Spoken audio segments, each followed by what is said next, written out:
Okay mga kaibigan. Ito po mga kaibigan, ang hub po nito pang Raider 150. Ito po yung pangunahan. Ito po yung pang likod.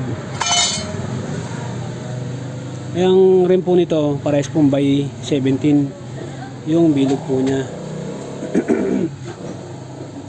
Ngayon po itong harapan po ng rim 1.2 by 17. Tapos po yung rise po nito sa harapan 185, pero pag sinukat nyo po ng rise to ng metro 184. Tapos ito po yung panlikuran.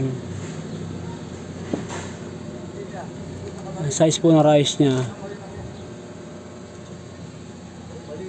157.9G, pero kadalasan po dyan 161.9G panlikod.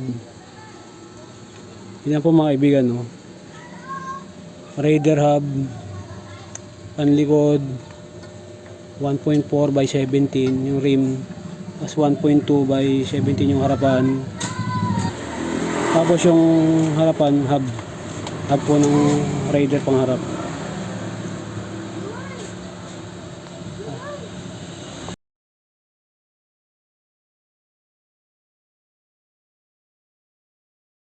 Subukan ko po ikasang ngayon.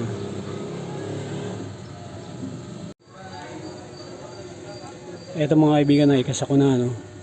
Iigpitan na lang po ito mga kaibigan. Ito po yung likod, ito pang harapan. By 17 po ang rim.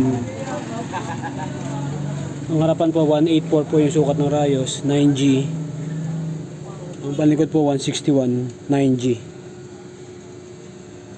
Yan po mga kaibigan, share ko lang po sa inyo ito 1.2 po yung rim sa harap by 17. Ito po 1.4. 1.4. Makita.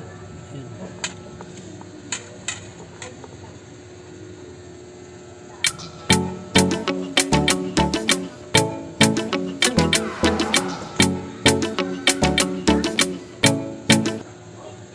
Yun lang po mga kaibigan, sharing, caring, Turling Moto.